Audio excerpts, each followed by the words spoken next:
Hindi kailanman nakatapak ng isang hakbang ang anak ng milyonaryo hanggang sa araw na nahuli ng kanyang ama ang tagapaglinis sa isang sandaling napakagulat na halos hindi paniwalaan. May mga panahon sa buhay na pakiramdam natin ay abot kamay ang buong mundo.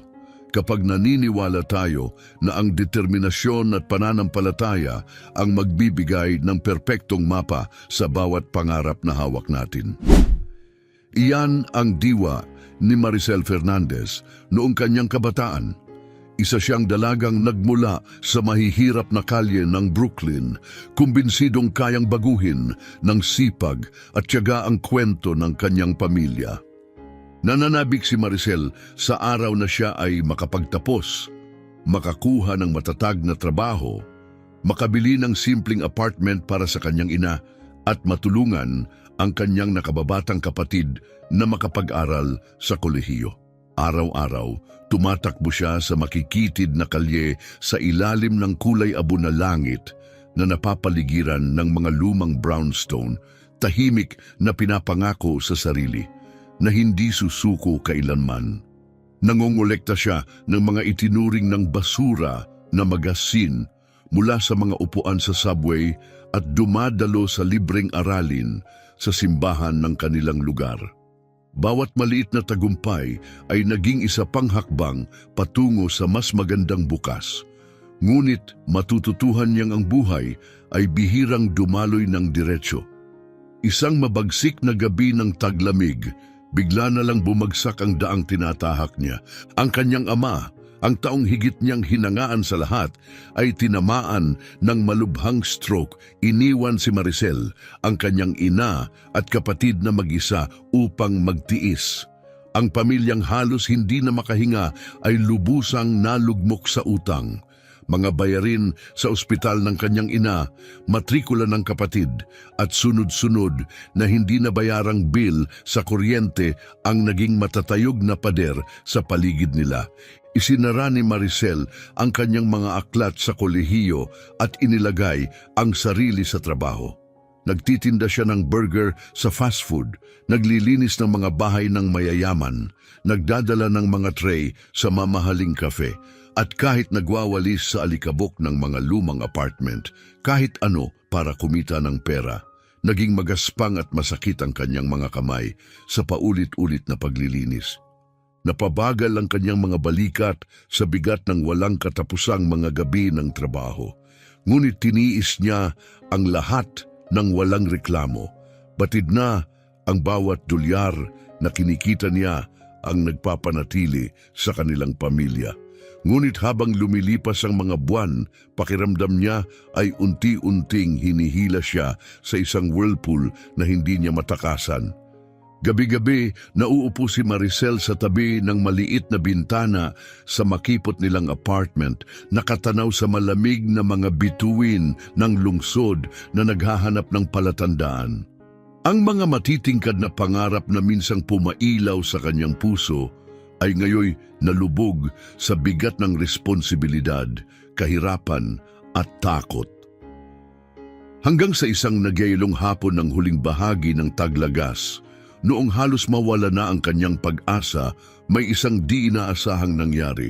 Ang kanyang matandang kapitbahay, si Ginyong Teresa, na ilang beses na niyang natulungan, ay lumapit sa kanyang pintuan. "Maricel, mahal ko," mahinang sabi niya, "may kilala akong mayamang pamilya sa Upper West Side na naghahanap ng live-in na tagapaglinis at yaya. Mabuti ang sweldo, pero kakaiba ang kanilang maliit na anak na lalaki. Namatay ang kanyang ina noong nakaraang taon at mula noon ay hindi siya nagsalita o naglakad. Kung gusto mo, maaari kitang irekomenda." Nag-atubili si Maricel. Hindi niya inisip kailanman na maglilingkod siya sa mga mayayaman, lalo na habang may mabibigat siyang dalahin sa sarili. Pero huli na ang renta, may sakit ang kanyang ina at nakasalalay sa kanya ang kinabukasan ng kanyang kapatid. Walang ibang pagpipilian, pumayag siya habang tinatago ang kawalang katiyakan sa isang pasasalamat ng ngiti. Kinabukasan ng umaga, sinuot niya ang luma niyang Amerikana, nagbalot ng payak na tanghalian sa kanyang faded na tote bag at sumakay ng subway papuntang Hilaga. Umuuga ang tren, puno ng pagod na mga pasahero na abala sa kani-kanilang problema. Ipinarik niya ang noo sa malamig na salamin, pinanood ang mga kalye na puno ng graffiti na unti-unting napapalitan ng nagliliwanag na mga tore, makikinis na sasakyan at mga profesional na maayos ang pananamit. Nang humakbang siya sa Upper West Side, pakiramdam niya ay pumasok siya sa ibang mundo. Malawak at malinis ang mga kalye, puno ng ginintuang mga puno ng taglagas. Sa mga bintana ng butik, nakadisplay ang mga damit na mas mahal pa kaysa sa isang buwang pamimili ng pagkain ng kanyang pamilya. Sa harap niya ay isang marangyang gusali na may mga doorman na nakauniporme at malinis na lobby na kumikislap sa tamang ilaw. Mas mahigpit niyang hinawakan ang kanyang bag, huminga ng malalim at bulong sa sarili para sa ina, para sa kapatid. Kailangan kong maging matatag. Ang mga yapak niya ay umalingaw-ngaw sa makintab na marble hallway habang nilalapitan niya ang isang malaki at mahogany na pintuan na may ukit na masilang disenyo. Ito ang pintuan papunta sa penthouse. Isang lugar na, sa paraang hindi pa niya lubusang naiisip, ay magbabago ng kanyang buhay magpakailanman. Nang buksan ang mabigat na pintuan, pumasok ang isang malamig na simoy. Nadala ang di masalitang babala na magdadala ang araw na ito ng mga pagbabago. Pumasok siya, tumibok ang puso. Bigla niyang naramdaman kung gaano siya kaliit at kakaiba sa lugar na ito.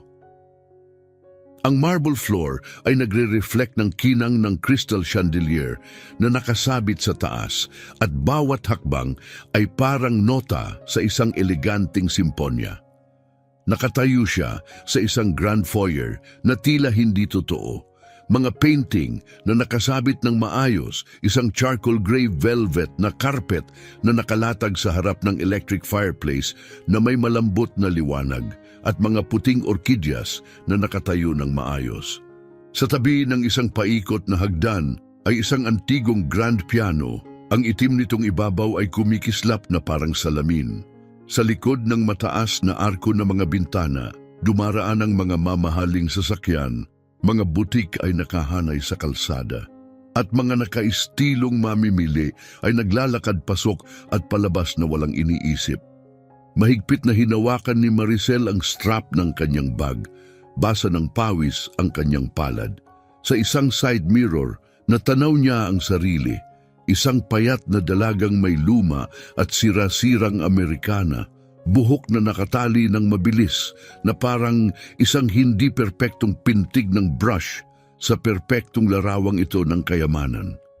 Biglang pumasok sa isip niya, kung mabasag ko ang isa sa mga paso na ito, mas mahal pa ito kaysa sa 3 buwang renta. Natuyo ang kanyang lalamunan. Bago tumaas pa ang kanyang pagkabalisa, isang kalmadong tinig ang tumawag mula sa dulo ng hallway. Ikaw ba si Maricel? Siya pala si Ginggil Carmen Reyes, isang babae na may maayos na gupit na kulay pilak ang buhok at matalim na kulay abo-asul na mga mata na nagpapakita ng disiplina at karanasan sa buhay. Kumikilos siya ng may grasya, tila hawak ang bawat detalye ng madali, ang simpleng ngunit pinong kasuotan ay akma sa leather-bound na libro sa kanyang kamay. Ngunit ang ngiti na ibinigay niya kay Maricel ay mas mainit kaysa sa anumang nasa loob ng bahay. Pasok ka, magiliw na sabi ni Ginonon Reyes. Inaasahan kita, huwag kang mangamba. Kapag nakapag-ayos ka na, mararamdaman mong parang nasa bahay ka na. Ang mahinahong tono at matatag na tingin niya ay bahagyang nagpakalma sa takot ni Maricel kahit pa hindi pa rin sigurado ang kanyang mga hakbang. Kumilos siya na parabang sagrado ang bawat bagay sa hallway, maingat na hindi gawan ng gulo ang kahit ano. Kasama niya si Ginggil Reyes habang naglalakad. Ang penthouse na ito ay dinisenyo ng anak ko, si Richard. May hilig siya, o mas tama, obsesyon, sa pagiging perpekto, makikita mo rin yan agad. Ang mga salita, kahit na maggaan ang tunog, ay may dalang tahimik na babala. Hindi na tinanong ni Maricel ang ibig sabihin nito, ngunit iniimbak niya ang komento sa kanyang isipan. Pagpasok nila sa sala, nakaramdam si Maricel ng ginaw na wala namang kinalaman sa temperatura. Ang mga pader na kulay slate gray ay tila sumisipsip ng init mula sa bawat mamahaling dekorasyon. Malawak at walang kapintasan ang lugar, ngunit pakiramdam niya ay bakante ito. Walang mga larawan ng pamilya sa mga estante, walang kalat na laruan, walang mga jacket na iniwan sa mga upuan, walang mga mabilisang tala na nakakabit sa ref. Ang gintong liwanag ng chandelier ay bumalot sa kwarto, pero hindi nito natakpan ang kawalan ng buhay. Para kay Maricel, ang lugar na ito ay parang isang kabaong na may balot na velvet. Maganda sa labas, pero walang halik ng tao. Malakas ang tibok ng kanyang puso sa katahimikan. Yumuko si Ginong Reyes at mahinahong sinabi, "Huwag mo siyang gawing personal kung tila malayo si Richard." Dumaan siya sa malalaking pagkawala. Ngunit umaasa ako balang araw, mauunawaan niya na higit pa sa pagiging perpekto ang buhay. Kumindat si Maricel, bahagyang napaginhawa, ngunit mas lalong naging malinaw sa kanya na ang taong may-ari ng bahay na ito ay hindi lang mayaman. Siya ay may aura ng nagyayelong kapangyarihan. Isang tingin o isang matalim na salita mula sa kanya ay kayang magpaikli ng loob kahit kanino. At naroon siya, nakita niya si Richard Reyes na nakatayo sa anino malapit sa hagdan, pinapanood siya sa refleksyon ng isang glass panel. Matangkad, nakasuot ng perpektong akmang kulay gray na suit, maayos na naayos ang ash brown na buhok na nakasalsal pabalik. Mukha ay hindi mabasa ang ekspresyon. Hindi niya kailangang magsalita para makuha ang atensyon. Ginagawa ito ng kanyang presensya. Tila tumigil ang hangin. Pinagmasdan siya ni Richard ng may halong pagdududa at inaasahan na parabang handa siyang hulihin sa unang pagkakamali. Sa likod ng kanyang nagyayelong mukha, naramdaman ni Maricel ang matinding pagod at sugat na hindi pa gumagaling. Sa mundo niya, bawat tao at bawat bagay ay bahagi lamang ng kanyang plano para sa kontrol. Naramdaman ni Maricel na nahuhuli siya sa pagitan ng dalawang puwersa, ang nakakaospital na katahimikan ng bahay na ito at ang mga nabaling pangarap na dala niya mula Brooklyn. Bago pa siya makahinga ng maluwag, lumapit si Richard mula sa hagdan. Mabagal, maingat at tahimik ang kanyang mga galaw, ngunit dinidirekta nito ang lahat ng pansin. Nakatayo na siya ngayon sa harap niya, nakasuot ng charcoal gray na perpekto. Bawat katangian ng kanyang mukha ay parang inukit sa bato. Mula sa pagkiling ng ulo hanggang sa perpektong pagpasok ng kamay sa bulsa, lahat sa kanya ay nagpapakita ng kontrol. Ngunit ang kanyang mga mata, matalim, asul na bakal, ang higit na nagparamdam ng takot sa kanya. Nagniningning ito ng talino, ngunit may kislap ng panganib na parang talim na dumadaan sa kanya. Naramdaman ni Maricel na sa likod ng magandang anyo ay isang lalaking may daladalang sugat mula sa nakaraan na pag-ibig at sakit. Nang tumutok ang tingin niya sa kanya, dala nito ang pagdududa, malamig na paghuhusga at tahimik na babala. Ipinakilala siya ni Ginong Reyes, ngunit hindi siya niyakap ni Richard o ngumiti. Isang maliit na kindat lamang. "Kung pinili ka ng nanay ko, ayos lang," sabi niya ng pantay lang ang tono. "Huwag mo lang gawing komplikado ang mga bagay." Magalang ang kanyang tinig sa ibabaw, ngunit bawat pantig ay parang lihim na banta. Tumayo ng tuwid si Maricel, hindi siya tumingin palayo. Sandali, nagtagpo ang kanilang mga mata, at sa sandaling iyon, nakita niya ang yelo at ang peklat sa ilalim nito. "Kumusta, Ginoong Reyes?" sabi niya ng pantay ang boses. "Ako si Maricel, gagawin ko ang aking makakaya." Hindi siya sinagot. Sa halip lumiko siya kay nanay, nagtatanong ng mabilis tungkol sa mga rutina at patakaran sa kaligtasan at umalis patungo sa kanyang study. Bumukas at bumukas ang pinto ng may matalim na tunog na tila inilayo siya. Lalong naging mabigat ang hangin sa silid. Agad na naintindihan ni Maricel, tinitingnan lang siya bilang isang manggagawa, kapakipakinabang para panatilihing maayos ang mga bagay, itatapon kapag nagkamali siya. Ang kanyang nakaraan, mga pangarap at pakikibaka, wala itong halaga para sa kanya.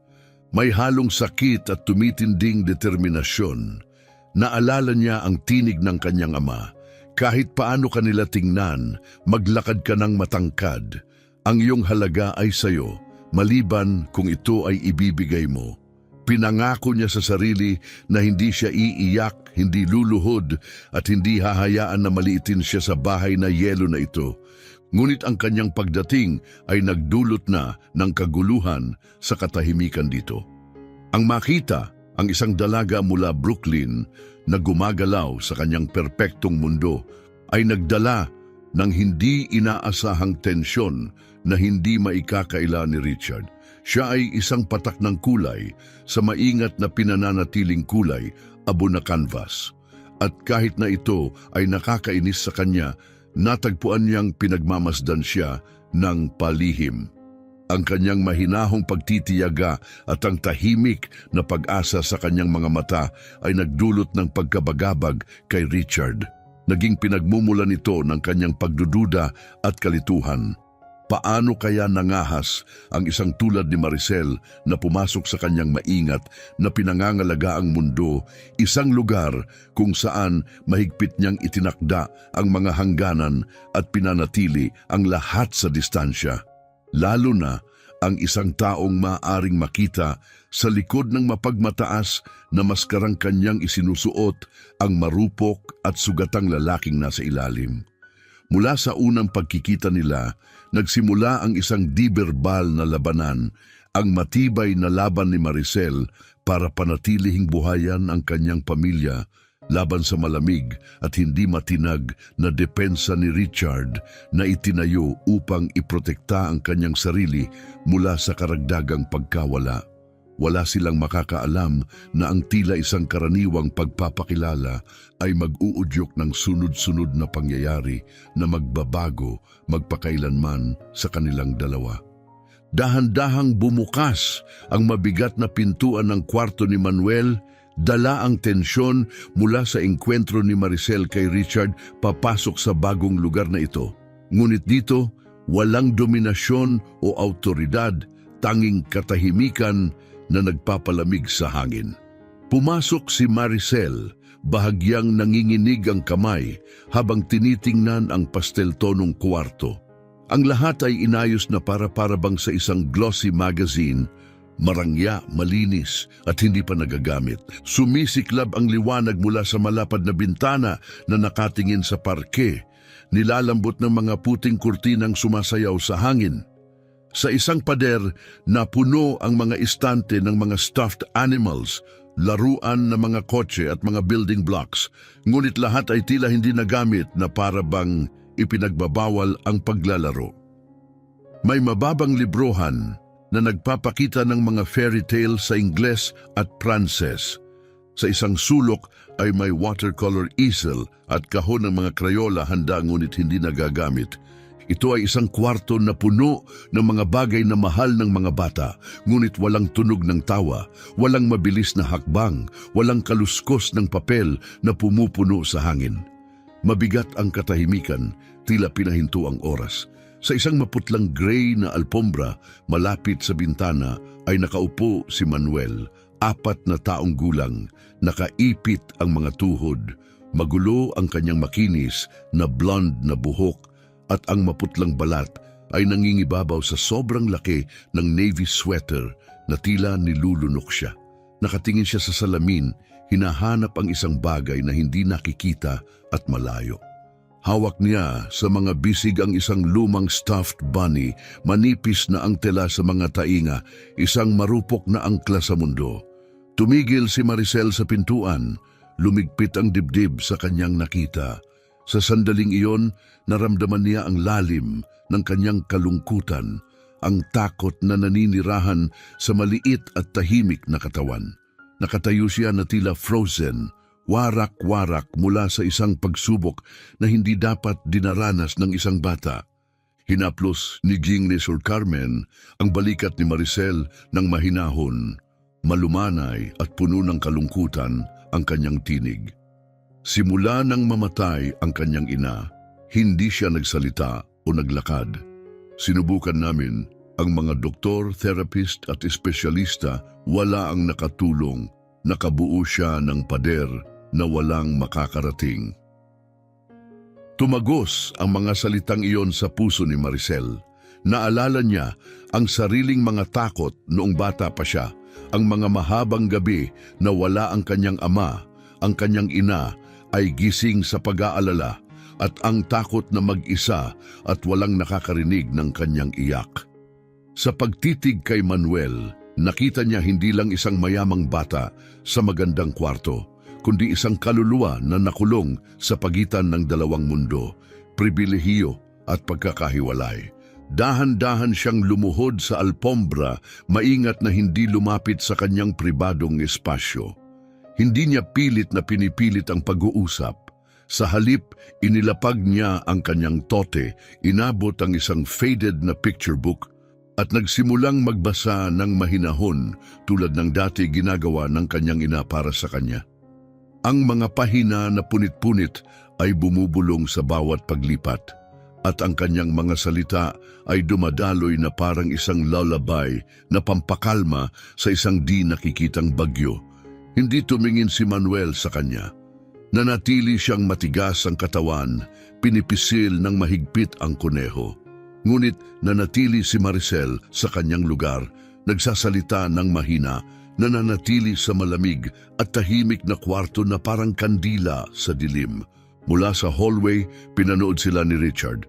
Mabigat ang kanyang tingin, halo ng inis at isang bagay na mahirap tukuyin, marahil kawalang magawa.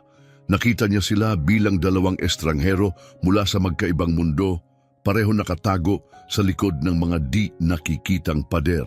Ngunit may isang bagay sa eksena ang hindi siya pinakakalmang muli.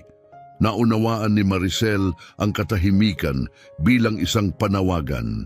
Hindi ito kawalan, kundi isang tahimik na pakiusap para may manatili. Nakilala niya ang klase ng sakit na nakatago sa likod ng katahimikan dahil dala rin niya ito. Sa puso niya, gumawa siya ng tahimik na pangako, maabot niya si Manuel kahit gaano man katagal ang aabutin. Kahit isang kisap mata lang ng pagkilala, isang maliit na ngiti o pinakaliit na haplos ng katiyakan, hindi siya susuko. Nang lumabas siya sa kwarto ni Manuel, alam niyang ang totoong hamon ay ang susunod. Hindi lang pagwasak sa kalungkutan ng bata, kundi pagbuwag sa mga pader na itinayo ng mga matatanda. Lalo na ang mga pader na pinalakas ni Richard Reyes gamit ang bakal. Bawat umaga bago sumikat ang araw, gumagalaw si Maricel sa penthouse na parang anino. Pinupolish niya ang mga walnut na mesa hanggang kumikislap. Pinupunas ang mga istante, pinapakinis ang mga sulok ng kabinet, inayos ng maingat ang mga laruan, sinisiyasat ang mga bed linens at kurtina, at pati mga tablecloth ay pinapantay hanggang mawala ang bawat gusot.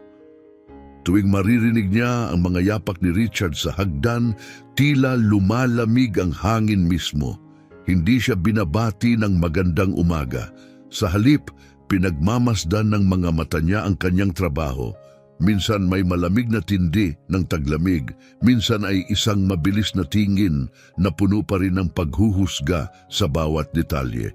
Isang maling lagay ng kutsara, isang bahagyang patak sa counter, isang bakas ng panlinis na naiwan sa kahoy. Anumang maliit na pagkukulang ay nagdudulot ng matalim na puna. Gaano katagal mong iniwan ang solusyon sa sahig?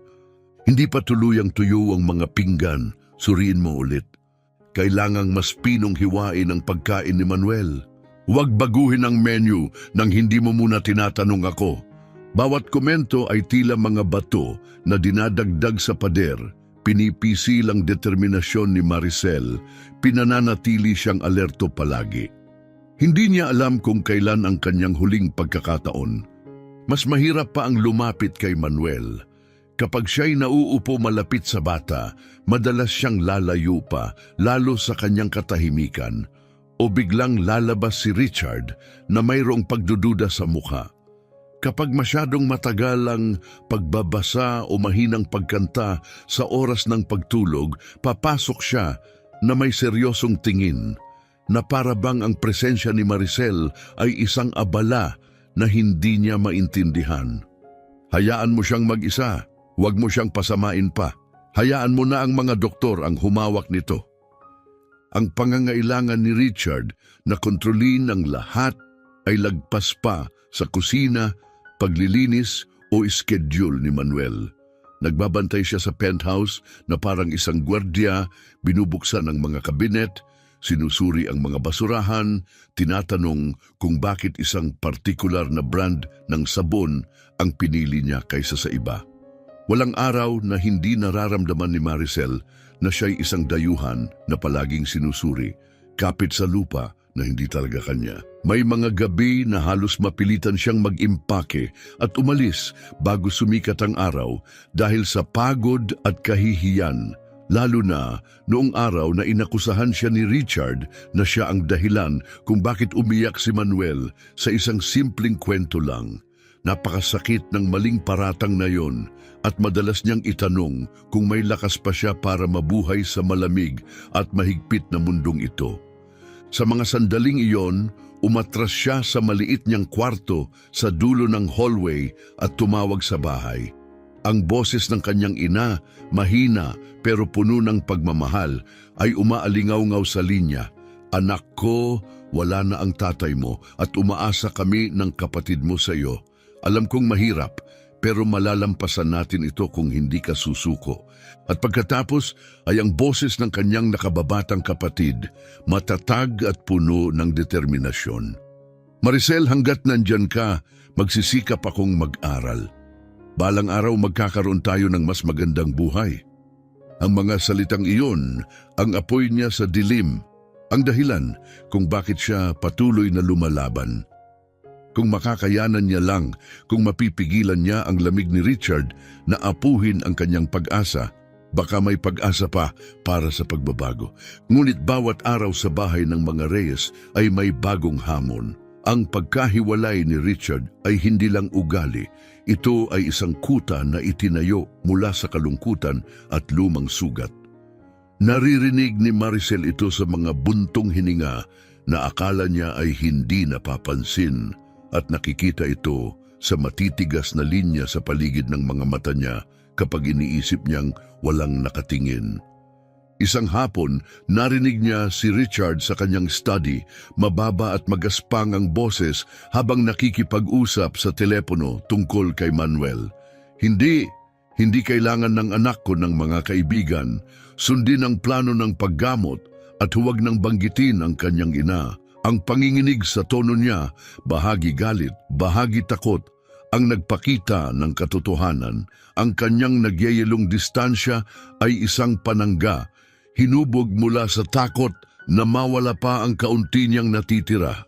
Naintindihan ni Maricel noon na ang kanyang presensya, isang dalaga mula Brooklyn, ang isang di inaasahang elemento sa maingat na kinokontrol na buhay ni Richard. Ito ay nagpapabagabag sa kanya, kaya mas matindi niyang binabantayan si Maricel na parang naghihintay na sumuko siya para malak niya na ang pinto sa mundong ito ng tuluyan. Ngunit nanatili si Maricel. Nanatili siya para kay Manuel, para sa kanyang ina, para sa kanyang kapatid, para sa paniniwala na kahit ang pinakamakapal na pader ay maaaring mabiyak. Ngunit ang buhay sa penthouse ay kumikilos na parang oras na naipit sa yelo. Bawat hininga, bawat hakbang, bawat tunog ay pakiramdam na pabigat ng di nakikitang presyon. Ang paulit-ulit na gawain ay kapantay ng lumalaking kirot sa kanyang dibdib, ang takot na baka hindi niya kailanman marating si Manuel ng tunay. Hindi nagtagal, natuklasan niya ang isang bagay na pumunit ng kanyang puso. Natatakot si Manuel sa hawak. Kapag may lumalapit, lalo na ang mga matatanda, umiwas siya kapit sa kanyang pinagkaitan na kuneho na parang ito lang ang kanyang kaligtasan. Iniiwasan niya ang mga yakap, natatakot kapag may kamay sa kanyang balikat, at kinakabahan kahit kapag sinubukan niyang ilapit ang isang libro sa kanya. Nang una siyang kantahan ng lullaby, isang banayad na kanta mula sa kanyang kabataan, lalong nanlambot ang walang ekspresyon na tingin ni Manuel. Mas mahigpit niyang pinisil ang kuneho, pumutla ang mukha, bumilis ang hininga, at isang luha ang dumula sa kanyang pisngi. Tumigil si Maricel sa pagkanta. Naintindihan niya noon, hindi siya kinamumuhian ni Manuel. Natatakot siya sa pagiging malapit ng isang matanda dahil ito ay isang bagay na hindi pa niya naranasang maging ligtas. Nang marinig ni Richard ang mahina at mahinang himig mula sa kwarto ni Manuel, agad siyang lumabas. Matindi ang ekspresyon. Anong ginagawa mo? Hindi kailangan ng lullaby dito. Huwag mong ipilit na baguhin ang anumang bagay. Gusto ko lang sanang maging komportable siya, mahina niyang sagot. Sundin ang mga tagubilin ng doktor. Huwag mo nang isali ang emosyon mo. Matindi ang tingin niya, may halong galit at isang bagay na mas komplikado. Para kay Richard, ang kontrol ay hindi lang ugali. Ito ay baluti. Anumang pagbabago, gaano man kaliit, ay parang banta sa mundong itinayo niya para sa anak at sa sarili niya. Mula noon, bawat bahagi ng trabaho ni Maricel ay mahigpit na minomonitor. Maaari lamang siyang magbasa ng mga piling maikling kwento, payagang maglaro si Manuel ng mga laruan na aprobado, at makasama siya sa kanyang kwarto sa mga mahigpit na oras lamang. Kapag may iba pang pumunta, kailangang umalis siya agad. Ang mga pagkain ay nakaayos sa striktong menu na walang puwang para sa malikhaing bagay, kahit isang hiwa ng mansanas na hugis bituin ay bawal. Ngunit hindi ang mga alituntunin ang pinakamahirap. Ang pinakamahirap ay makita kung gaano katakot para kay Manuel ang pagiging istrikto ni Richard. Isang tahimik na hapon ng weekend, aksidenteng natapon ng bata ang orange juice sa alpombra. Isang maliit na aksidente lang. Agad na lumabas si Richard, madilim ang mga mata, matindi ang boses. Manuel, ilang beses na kitang sinabi na mag-ingat? Hindi para sirain ang kwartong ito. Natahimik ang bata, yumuko, nanginginig ang mga labi, pinipisil ang ulo na parang naghahanda sa suntok. Gusto ni Maricel na lumapit at protektahan siya, ngunit pinatigil siya ng malamig na tingin ni Richard. Lumayo ka. Hindi namin kailangan ng mga bayani dito. Ang mga banayad na iyak ni Manuel ay pumuno sa hangin, napakahina na halos hindi niya marinig. Nasunog ang kanyang lalamunan, lumiko siya, pinipigil ang luha, nilamon ang mga salitang alam niyang walang pagbabago.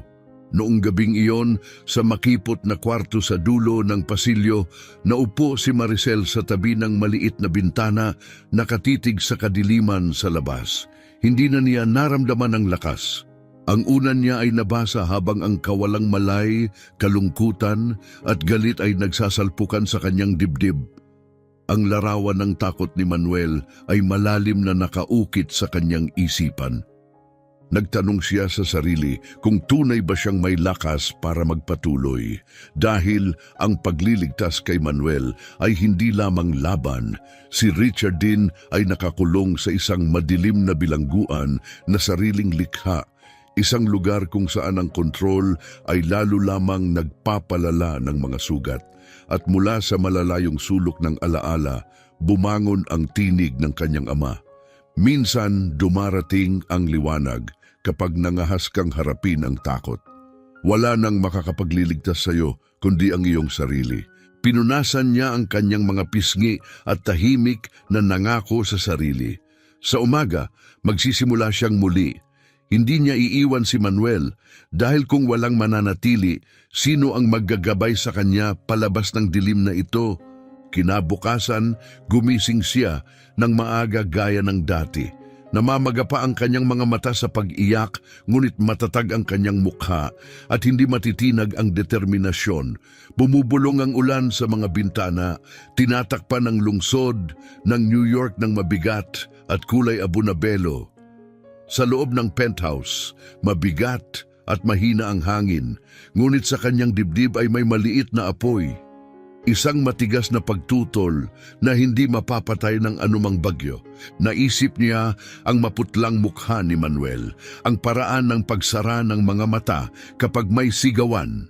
Ang takot niya ay salamin ng batang siya noon, ang batang matagal nang naghihintay ng may lakas ng loob na manatili. Pagkatapos ng kanyang mga gawain, pumasok si Maricel sa kwarto ni Manuel. Nasa tabi siya ng bintana. Mahigpit ang hawak sa kuneho, nakatuon ang mga mata sa mga patak ng ulan na dumadaloy sa salamin. Noong nakaraan, ang mga babala at mahigpit na patakaran ni Richard ang nagpapanatiling maingat sa kanya. Ngunit ngayon, sa pagbuhos ng ulan sa labas, naramdaman niya ang kakaibang kalinawan. Kung walang tatapang na sirain ang siklong ito, mananatiling nakakulong si Manuel sa tahimik na hawla magpakailanman. Mula sa bulsa ng kanyang Amerikana, inilabas niya ang maliwanag na berdeng manika sa kamay, isang kakatwang dinosaur na ipinon niya mula sa palengke. Nananatiling ligtas ang distansya, mahinang bumulong siya. "Hoy, gusto ba ng dinosaur ng kwento ngayon?" Hindi gumalaw si Manuel, ngunit nagpatuloy siya.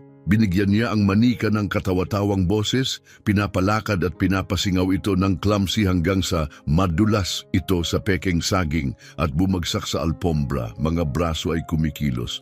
"Ay naku, nahulog ang dinosaur."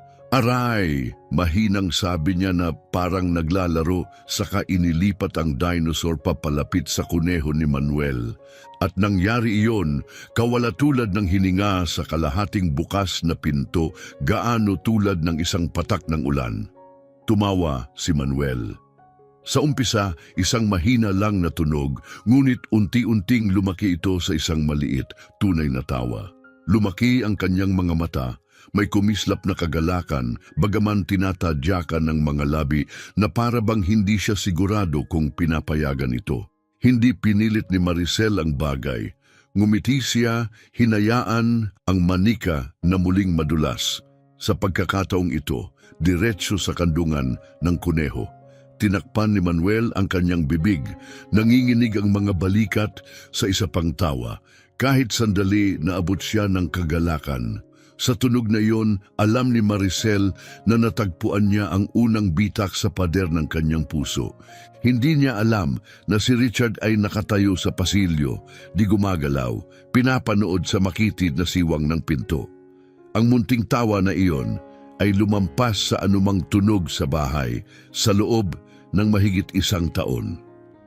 Sa unang pagkakataon sa mahabang panahon, naramdaman ni Richard ang isang bagay na hindi niya matukoy, pagkamangha, pagdududa at kakaibang halo ng ginhawa at takot.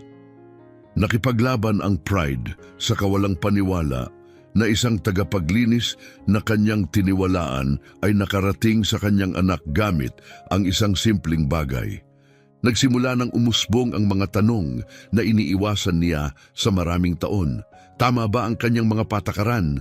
Siya ba ang dahilan kung bakit lumayo si Manuel? Walang sinabi, umalis siya, dala ang banggaan ng emosyon sa dibdib. Hindi niya alam kung galit, pasasalamat o kahihiyan ang nadarama.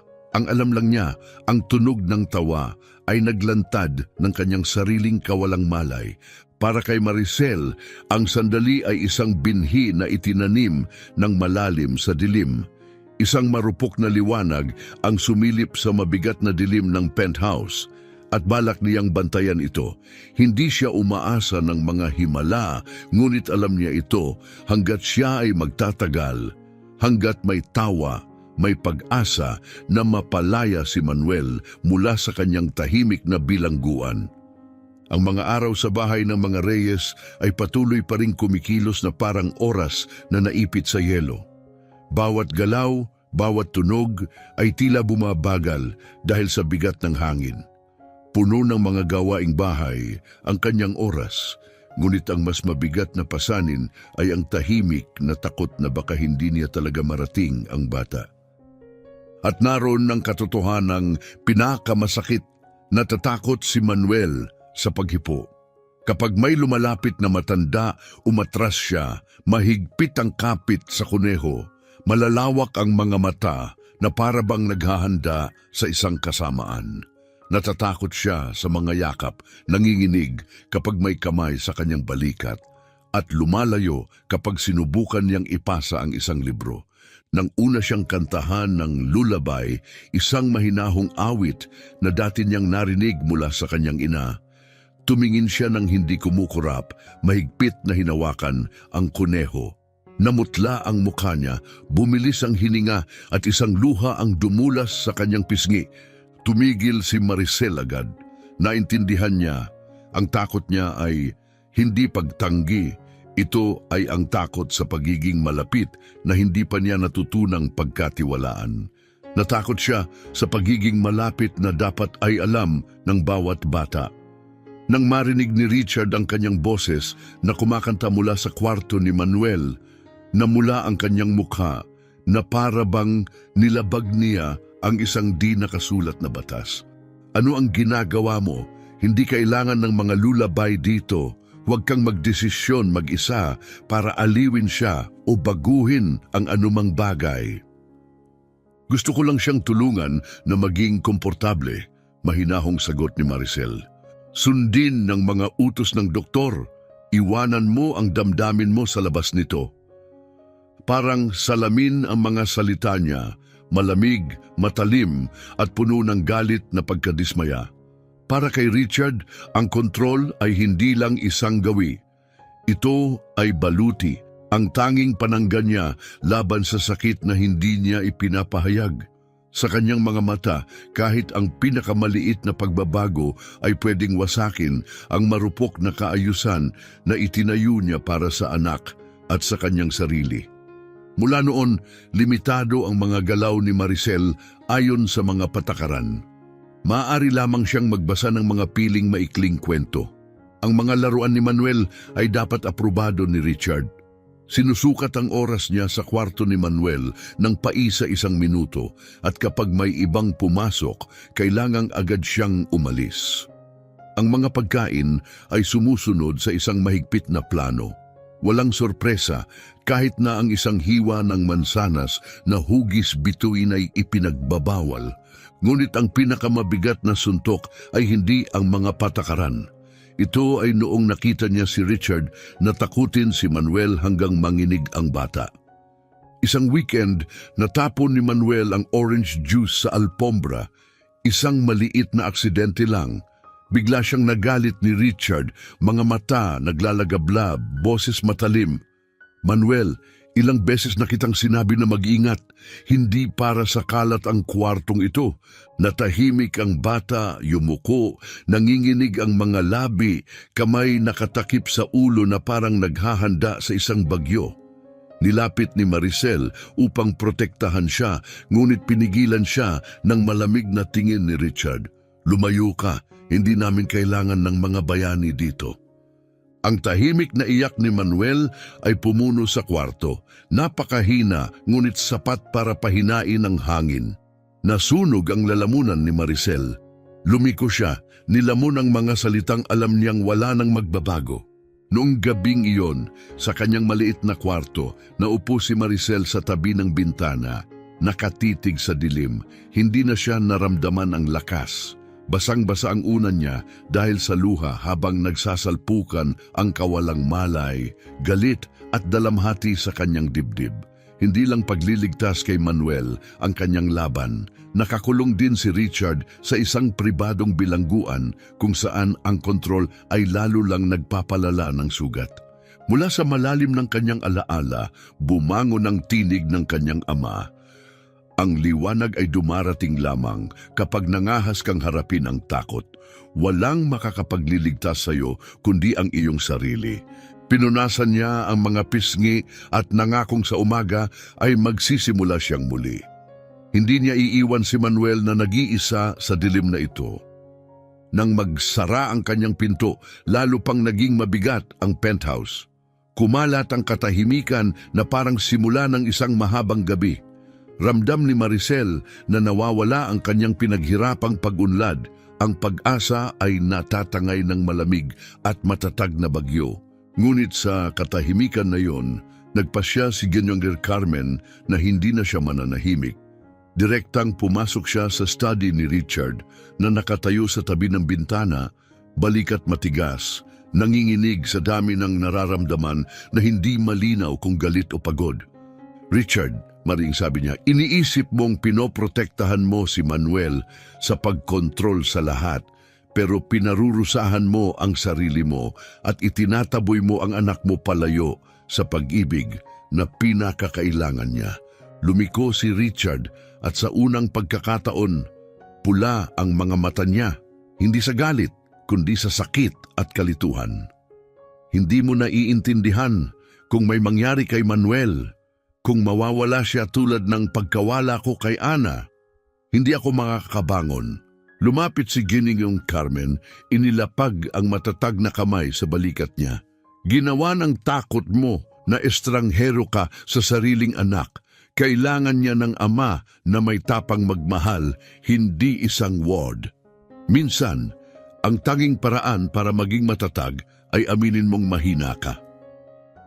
Ang mga salitang iyon ang nagwasak sa huling harang na itinayo niya sa paligid ng sarili. Bumaba ang ulo niya, di matatag ang tindig. Ang pride, ang baluti na nagprotekta laban sa pagkawala ay durug-durug. Sa mahina at marupok na sandali, nakita ni Richard ang katotohanan. Nasaktan niya ang tanging taong may tapang na abutin si Manuel. At higit pa rito, siya na ang naging pinagmumulan ng takot at kalungkutan ng anak. Pagkatapos ng gabing iyon, tahimik na naupo si Maricel sa kanyang kwarto nang may marinig siyang mahina na katok sa pinto. Nakatayo si Richard, hindi matigas, hindi namumuno, kundi nag-aalinlangan. Pumasok siya at tahimik na tumayo bago magsalita, hindi bilang utos, kundi may tinig na puno ng desperasyon. Ako, patawad, nagkamali ako, natakot lang ako. Hindi ko alam kung paano tutulungan si Manuel. Hindi ko matiis ang isipin na mawawala pa ang iba. Akala ko kung kukontrolin ko ang lahat, mapoprotektahan ko siya. Pero sa halip, lalo ko lang pinahirapan. Nabigla si Maricel. Sa likod ng malamig na autoridad ay isang ama na wasak dahil sa kawalang malay, hinahabol ng kabiguan. Ang mga mata niya ay puno ng kawalan, kawalang kapangyarihan at malalim na takot.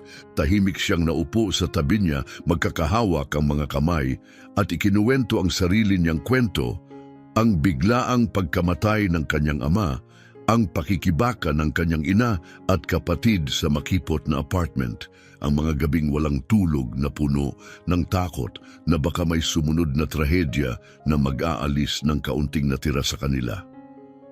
Naisip ko noon na kung kokontrolin ko ang lahat, kung hindi ko ipapakita ang kahinaan, mapananatili ko ang mga mahal ko, sabi niya. Pero natutunan ko na ang pasensya at ang tapang na ibahagi ang ating mga takot ang tumutulong sa atin na malampasan ang mga pagkawala na kinatatakutan natin.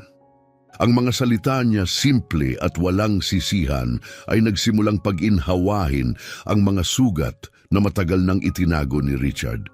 Magkatabi, dalawang taong nagmula sa magkaibang mundo ang natuklasan na pareho silang may sugat, ang takot na mawala ang mga minamahal at ang mabigat na paniniwalang kailangang tiisin iyon ng mag-isa.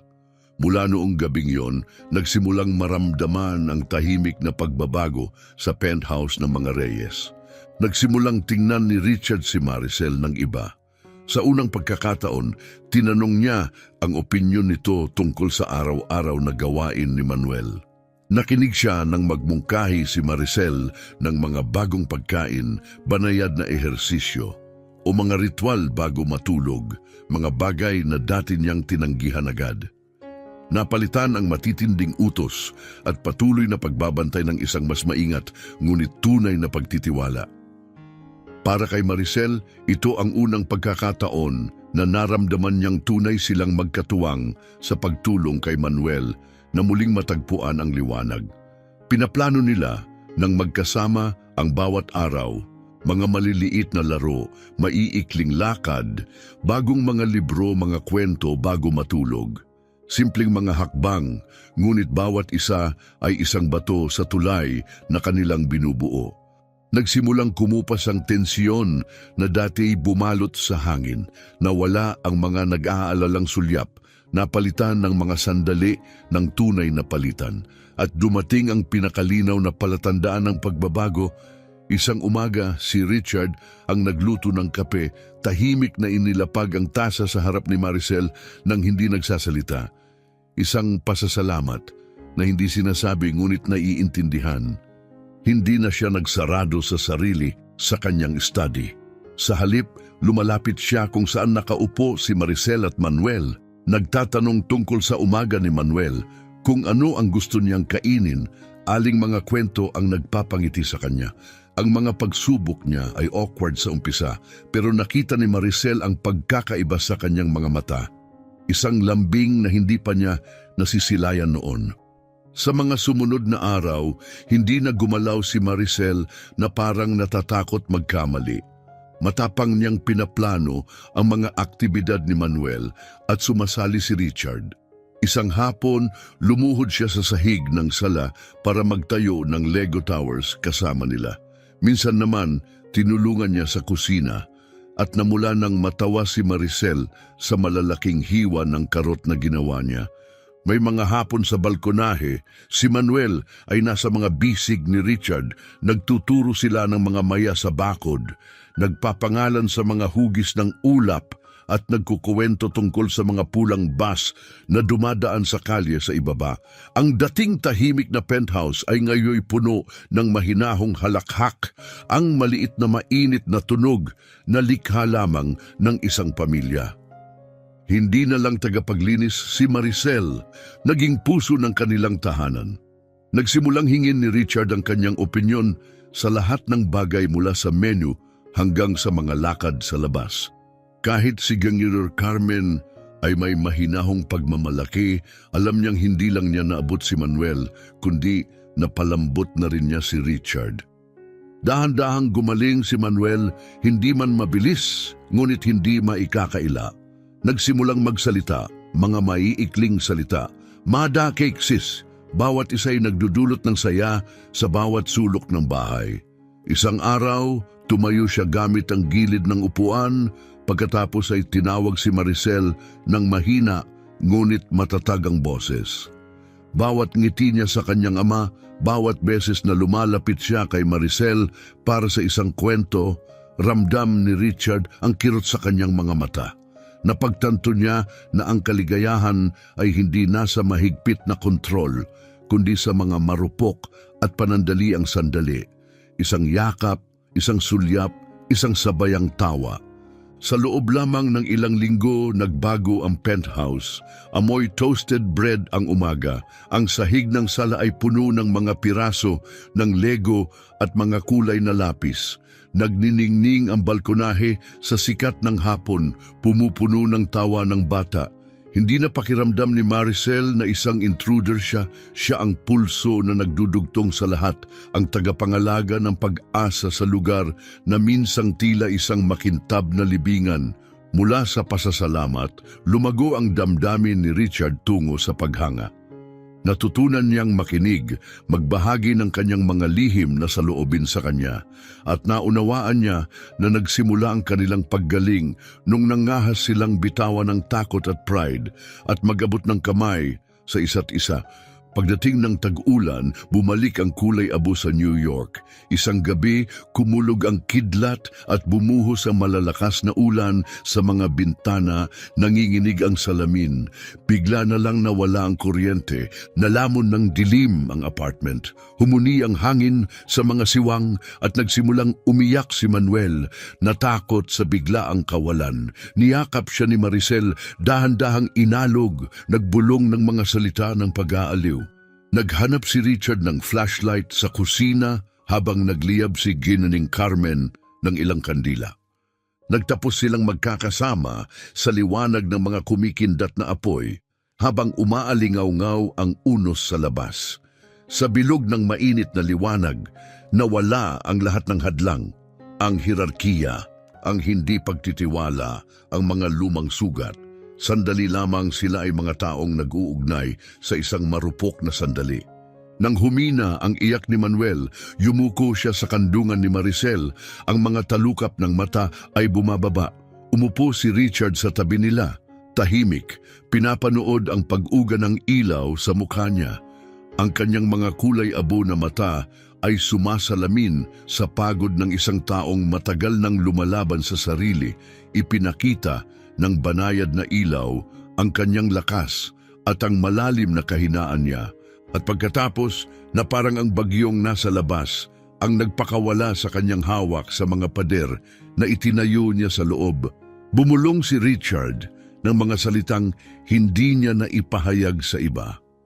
Alam mo, akala ko noon na ako ang pinakamalakas na tao sa mundo. Ipinagmamalaki ko ang lahat ng naitayo ko, ang tahanan natin, ang buhay natin, hanggang sa gabing bumagsak lahat. Si Ana, ang asawa ko, nawala ng bigla. Naririnig ko pa ang pagkabiyak ng salamin, naamoy ko ang dugo, naririnig ko ang mga sirena. Hindi ko nagawa ang kahit ano, sabi ni Richard. Ang tinig niya ay bumaba hanggang halos bulong na lang. Nakatayo lang ako roon, walang magawa. Pinapanood ang taong pinakamamahal ko na unti-unting nawawala magpakailanman. Tumigil siya na puno ng ulap ang mga mata. Pagkatapos ng libing, ang tanging naramdaman ko ay galit at pagkakasala. Bata pa si Manuel para maintindihan, pero sa tuwing titingin ako sa kanya at makikita ko ang mga mata ng kanyang ina, ang nakikita ko lang ay ang aking kabiguan. Natakot ako. Ang alam ko lang ay kontrolin, magtakda ng mga alituntunin. Inisip ko na iyon ang magpapaligtas sa amin. Pero lalo ko lang pinalala ang lahat. Hindi nagsalita si Maricel. Sa kumikindat na liwanag ng kandila, nakita niya ang isang lalaking nawala na ang baluti. Hindi na ang matibay na taong kilala niya, kundi isang ama na binabagabag ng alaala at nakabaon sa kalungkutan. Isang ama na nalunod sa kanyang kawalang pag-asa. Inabot niya ang kanyang kamay, mahinahong hinawakan at pinisil ng matatag. Sa kanya ikinuwento ang sarili niyang kwento, mga gabi sa madilim at makipot na apartment, ang patak ng ulan sa tumutulo na bubong, ang ubo ng kanyang ina na umaalingaw-ngaw sa katahimikan ng gabi, ang araw-araw na takot na mawala ang tanging pamilya at tahanan niya. Lumaki ako sa anino ng kahirapan, malumanay niyang sabi. Lagi akong natatakot na mawawala ang aking ina, kapatid, o ang tanging bubong na aming tinuluyan. At inisip ko noon na kailangang itago ko ang aking nararamdaman para lang makaligtas. Pero natutunan ko na kapag binuksan natin ang puso, kapag hinarap natin ang ating kahinaan, nagkakaroon tayo ng puwang para sa mga magagandang bagay na hatid ng buhay. Ang tahimik at taus-pusong mga salita niya ay bumabad ng malalim. Nagtagpo ang kanilang mga mata sa mainit na liwanag ng kandila at sa sandaling iyon nawala ang lahat ng pader sa pagitan nila. Dalawang sugatang kaluluwa, pareho ang pagkilala sa sakit ng isa't isa. Natagpuan ang kapayapaan sa bihirang kaalaman na may tunay na nakakaunawa. Sa labas, humina ang bagyo. Tumigil ang hangin sa pagyanig sa salamin. Sa loob, ang marupok na pagkakalapit nila ay naging isang di sinasabing pangako. Hindi nila papayagang mawala ang pagtitiwalang ito at hindi sila tatalikod sa pangalawang pagkakataon na ibinigay ng buhay. Pagdating ng umaga, tila nabago ang penthouse sa unang sikat ng araw. Nagising si Maricel at nakita si Manuel na payapang nakayuko sa tabi niya at si Richard na nakaupo sa mesa, may mga anino sa mga mata mula sa panibagong gabing walang tulog. Ngunit sa pagkakataong ito ay may matatag at determinado siyang liwanag. Sa almusal, nag-atubili si Maricel sa ibahagi ang isang ideya na tahimik niyang pinapalago.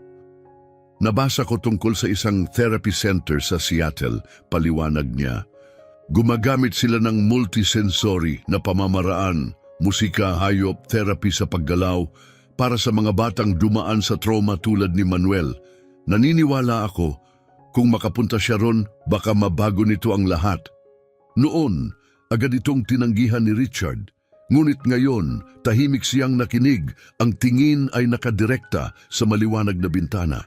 Alam niyang para tunay na mailigtas ang anak niya at ang sarili niya, kailangan niyang magtiwala. Sa wakas, tumango siya, inabot ang kamay ni Maricel. Subukan natin, malumanay niyang sabi. Haharapin natin ito ng magkasama, anuman ang mangyari. Sa loob ng isang linggo, kumpleto na ang mga paghahanda. Sumakay si Richard, Maricel, Manuel at si Gian Carmen sa eroplano papuntang Seattle. Sa biyahe, madalang magsalita si Manuel pero mas maliwanag ang mga mata niya at hindi na masyadong mahigpit ang kapit sa kanyang luma ng kuneho. Paminsan-minsan, inaabot niya ang mga daliri ni Maricel o ni Richard, parang tahimik na pangako. Ang sentro ay nakapuwesto sa gitna ng mga pine forest, puno ng sikat ng araw at huni ng mga ibon. Nakilala ni Manuel ang mga banayad na golden retriever, mga silid na may malambot na tugtog ng gitara sa hangin at mga masayang lugar na may mga duyan at makukulay na therapy balls. Palitan sina Maricel at Richard araw-araw na kasama siya, ipinagdiriwang ang bawat maliit na tagumpay, isang tumingala, isang mahiyaing ngiti, isang malalim na hininga. Sa umpisa, tinatanggap lang ni Manuel ang pinakagaan na haplos, pero ang init ng lugar, ang katahimikan ng mga hayop at ang ritmo ng musika ay unti-unting binawas ang kanyang takot. Isang araw, inabot niya ang bola ng mag-isa at umupo ng matuwid nang hindi sumusuporta. Napuno ng luha ang mga mata ni Richard habang pinapanood, halos hindi kumukurap sa takot na mawala ang sandaling iyon. Yumakap si Maricel sa kanya. Nailigtas mo na ang anak mo, Richard, bulong niya, dahil pinili mong magtiwala at magpakawala. Sa ika-10 sesyon, dumaloy ang gintong liwanag ng hapon sa mga bintana. At nangyari, natayo si Manuel nang hindi matatag, naglakad ng ilang hakbang at tumingin sa kanila na may kumikislap na mga mata. Nanginig ang maliit niyang boses, ngunit malinaw na narinig sa buong kwarto. Mami! Nabasag sila pareho ng salita. Agad na dumaloy ang mga luha ni Maricel at Richard, luha ng kagalakan, pagpapalaya at hirap na pag-asang naipundar. Tumakbo si Manuel kay Maricel, saka sa mga bisig ni Richard. Mami, Daddy, muling sigaw niya at sa iyak na iyon ay nawala ang mga taon ng takot, pagkakasala at katahimikan. Para kay Maricel, patunay iyon na ang pagmamahal, pasensya at pag-asa ay kayang gumalaw ng mga bundok. Para kay Richard, iyon ang kalayaan, pagpapalaya mula sa bilangguan ng kontrol at ang pinakamalaking kapatawaran na maaring niyang asahan. Mula noon, ang therapy center ay hindi na lang isang lugar. Ito ang lupaing pinagmulang muli ng 3 buhay. Iba ang biyahe pabalik sa New York. Liwanag at buhay ang nagliliwanag sa bawat sulyap, bawat halakhak, bawat paghawak ng kamay bilang tahimik na katiyakan. Sa penthouse, ang dating malamig na mga silid ay punong-puno ng init, kulay, at araw-araw na kalat ng tunay na tahanan. Hindi na anino si Manuel, ngumiti, nagsalita, naglaro, at tinawag ang kanyang mga magulang sa pangalan. At para sa kanilang 3, ang buhay na kanilang binuo mula noon ay hindi na tungkol sa pag-survive.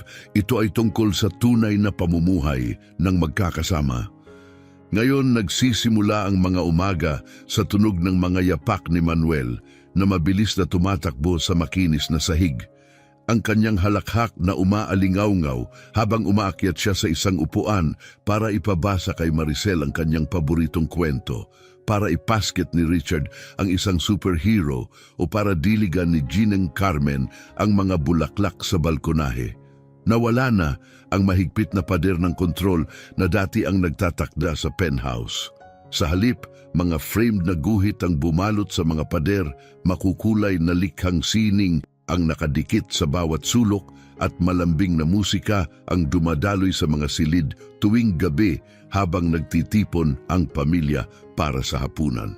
Si Richard, na dating nagtatago sa likod ng matibay na balat, ay ngayon ay humihinto para makinig, niyayakap ang kanyang anak at ibinabahagi ang kanyang mga alalahanin at kaligayahan kay Maricel.